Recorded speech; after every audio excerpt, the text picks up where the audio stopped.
정치여담 여담 윤기찬 국민의힘 법률위 부위원장, 조기현 더불어민주당 법률위 부위원장과 함께하겠습니다. 두 분 어서 오십시오. 네, 민주당 이재명 후보의 사법 리스크가 대선 최대 변수로 다시 떠올랐습니다. 대법원이 공직선거법 위반 원심을 파기하고 유죄 취지로 고등법원으로 사건을 돌려보내면서부터인데요. 자, 이번 대법원의 판결에 대한 정치권의 반응부터 들어보겠습니다. 지극히 비상식적이고 불공정한 정치적인 판결이자 대법원에 의한 사법 쿠데타이자 대선 개입입니다. 짜고 치는 것처럼 대법원 판결이 나자마자 한덕수는 총리직을 사퇴했고 오늘 대선 출마를 선언한다고 합니다. 대선판을 뒤흔들어서 대선 경과를 바꾸고 내란을 지속하려는 조직적 공작이 착착 진행되고 있다고밖에 볼 수 없습니다. 특히 윤석열 탄핵 이후 권한대행을 맡았던 한덕수와 최상목은 헌법과 법률을 대놓고 무시하며 노골적으로 내란 진압을 방해한 큰 책임이 있습니다. 내란 행위, 헌법 위반 행위, 법률 위반 행위에 대한 죗값을 끝까지 묻겠습니다. 이재명 후보는 공직선거법에 대해 위헌법률 심판을 제청했습니다. 만에 하나 이재명 후보가 대통령이 되어 자기 입맛에 맞는 인사들로 헌재를 채운다면 해당 공직선거법 조항을 위헌으로 만들어 법조문 자체를 폐지할 수 있습니다. 즉 법의 폐지로 재판을 완전히 박살내는 법제 완박입니다. 따라서 이재명 후보가 대통령이 되면 법제 완박 셀프 사면 프로젝트를 강행할 가능성이 대단히 높습니다. 국민 여러분, 저희가 많이 부족했습니다. 그러나 그 부족함이 이재명 세력의 면죄부가 되어서는 아니 됩니다. 국민의힘이 바뀌겠습니다.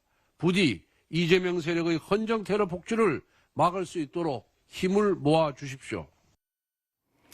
네, 자 먼저 조기현 부위원장님, 권성동 원내대표가 지금 이재명 후보가 대통령이 되면 셀프 사면 프로젝트를 강행할 것이다. 자, 그런데 조금 전에 속보가 나왔는데 이 국회 법사위가 대통령이 되면 형사재판을 정지하는 형사소송법 개정안을 상정했네요. 사실상 이재명 후보의 사법 리스크를 피하기 위한 프로젝트가 시작된 겁니까?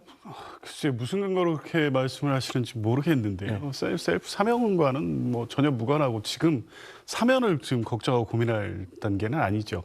그 재판 정지 관련된 조항은 어쨌든 헌법 84조 해석론을 가지고 지금 분분한 거 아닙니까? 네.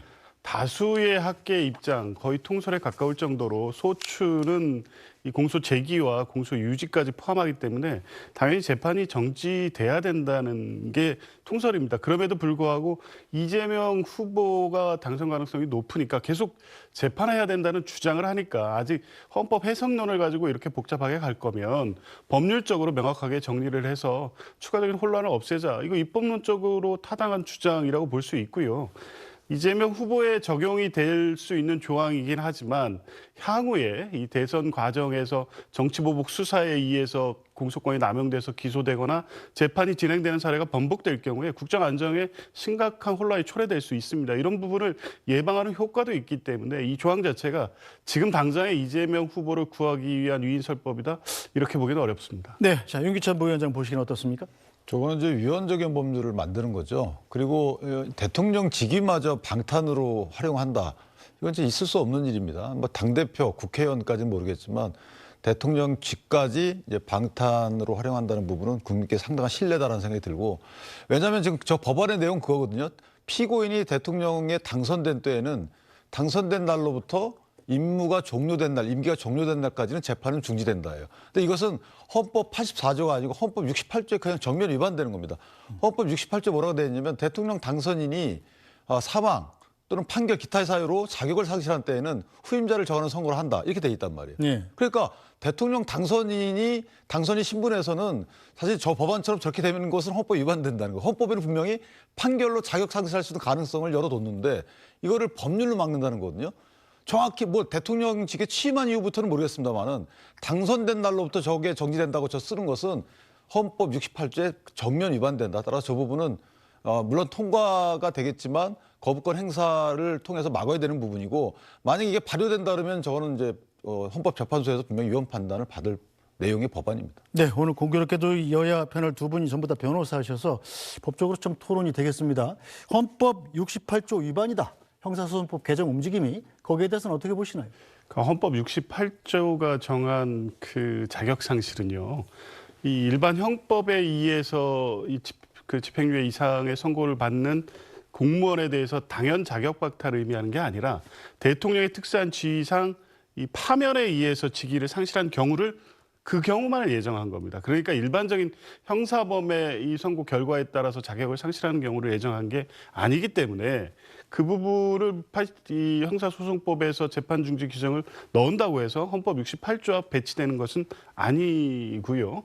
오히려 84조의 해석상 이 부분을 법률적으로 명확히 한다는 취지라고 보면 헌법의 해석을 더 강화하고 명확히 하는 것이지 헌법에 반하는 게 아닙니다. 그리고 전체적으로 헌법의 이 규정 취지는 이 불소추 특권을 규정한 취지 자체. 그러니까 이것은 소추, 그러니까 기소 제기는 물론 그 단계에서 사실 이 그 집권 시의 국정 안정을 도모하기엔 취지가 있기 때문에 소추 이후에 진행되는 재판까지 당연히 정지되는 걸로 해석되는 게 맞고 그게 다수의 의견인 겁니다. 이 부분을 가지고 계속 논란을 제기하면서 이재명 후보에 대한 재판, 그러니까 이번 공직선거법의 제3고심은 물론 지금 진행되고 있는 모든 재판을 다 진행해야 된다고 하면 이렇게 이 당선된다고 하면 이재명 후보가 아니면 다른 후보가 대통령직을 제대로 수행할 수 있겠습니까? 국정 혼란이 계속될 수밖에 없기 때문에 향후에도 이런 경우가 발생하지 않도록 하는 입법 조치이고 헌법 68조든 84조든 입법 취지에 전혀 반하지 않는다고 봅니다. 네. 근데 이제 사실은 저희가 자격을 상실한 때라고 하는 것은 판결로 자격을 상실하는 것은 피선거권 상실도 당연히 포함되는 거예요. 자, 물론 이제 해석 여진이 있지만 그렇기 때문에 헌법 68조의 정론을 반하는 거고 헌법 84조에 따르더라도 저희가 일단 용례를 살펴볼까요? 소추되지 아니한다. 소추라는 말은 탄핵 소추, 탄핵 심판 나누잖아요. 그다음에 그 형소법 조항에도 보면 소추란 개념이 기소로만 한정해서 하는 경우가 많이 있고요. 또 하나는 저 소추라는 개념이 만약에 소하고 추를 나눠서 기소하고 공소유지를 한다고 해석한다 하더라도 그 시점 기준을 나눠서 기소한 이후에 공소유지가 따라 붙는 거죠. 그런데 이미 공소유지되고 있는 부분을 막는다. 이거 이렇게 해석되는 것은 사실 이거 문헌의 과잉 해석으로 보여지고 오히려 특혜를 주는 거 아니겠습니까? 그다음에 헌법 68조와의 비교를 통해서도 보면 뭐 다수설인지 말씀하신 대로 여러 학자가 어떤 입장인지 모르겠지만 문헌에 반하는 이런 해석을 하는 것은 원래 안 맞는 거예요. 물론 결국은 이제 대법원이나 아니면 헌재가 결정하겠지만 어쨌든 정치인들 입장에서 아전인수격으로 해석하는 그 마음은 이해하겠지만 실제 정당에서 보면요. 지금 이 시점에서 그러면 후보자를 교체해야 되는 것이지 저렇게 법을 고치거나 법을 만드는 건 아니지 않는가요? 원래 정당에서는 적절한 맞는 후보자를 선택해서 국민께 보여드리는 것이 공직 후보자 추천 절차, 공천이라는 제도 아니겠습니까? 그러니까 공천을 할 때 해당 후보자가 만약에 나중에 자격 논란이 있을 법한 일이 있는 후보자면 이거 교체를 해야 되는 거죠. 그런데 그 후보자를 위해서 법을 고친다, 법을 교체한다. 이런 사고 방식 내지 이런 그 절차 진행은 국민에 대한 그 상당한 신뢰다 이렇게 생각합니다. 네, 자 조기현 부위원장, 일단 이 모든 논란 자체가 어제 대법원이 이재명 대표 후보에 대한 이 선거법 위반 사건을 파기환송해서 유죄 취지로 고법으로 돌려보내면서 생긴 일 아닙니까?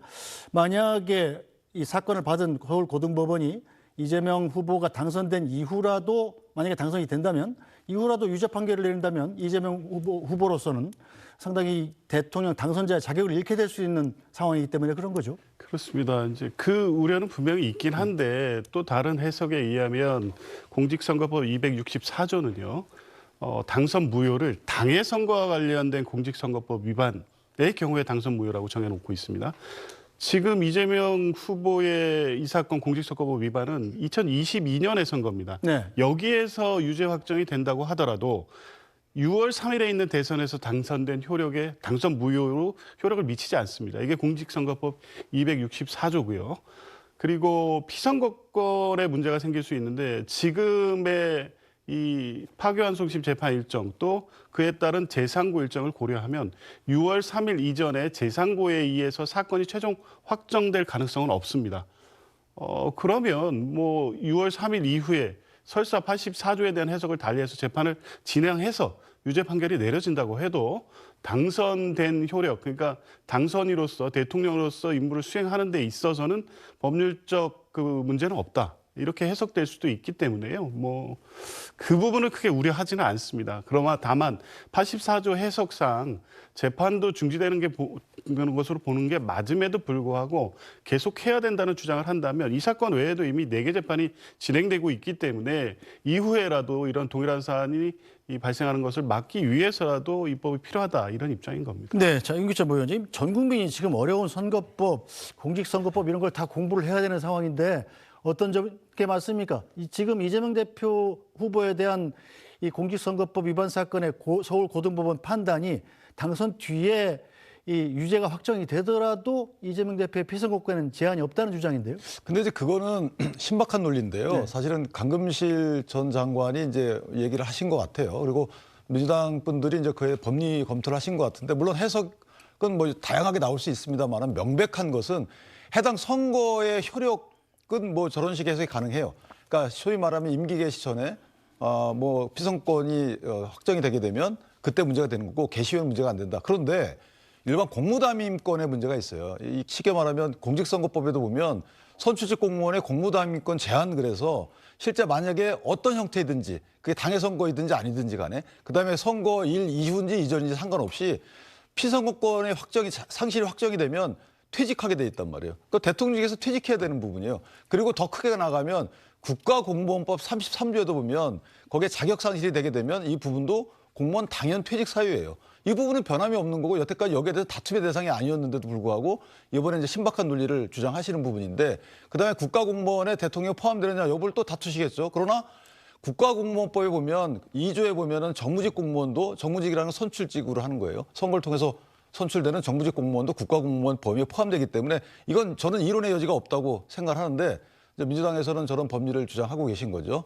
검토가 필요한 부분이긴 하지만 여태까지는 저런 부분을 다퉈보지를 않았거든요. 네, 조규 변호사. 그러니까 전례가 없기 때문에 이 부분에 대한 법률 해석에 대한 다툼은 있을 수 있습니다. 그런데 지금 말씀하신 공직선거법 266조의 취지에 의하더라도 대통령의 자격상실까지 해석되지는 않습니다. 그리고 국가공무원법의 그 33조나 2조의 그 국가공무원법에 적용을 받는 공무원에 대통령이 포함은 되지만 이렇게 자격상실이 당연퇴직까지 적용될 수 있느냐는 헌법의 전반적인 취지, 대통령의 지위와 이 직무 안정성을 고려한 헌법의 취지를 고려해야 됩니다. 그에 따라서 이 공직선거법 266조나 국가공무원법이 해석돼야지 헌법에 반해서 해석될 수는 없는 거거든요. 대통령은 파면에 의하지 않고는 사실 그 직을 배제하지 않는다는 것이 지금 헌법 해석의 원칙입니다. 그렇게 보면 형법상의 벌금 100만 원 이상의 형의 확정만을 가지고 임기 수행 중인 대통령의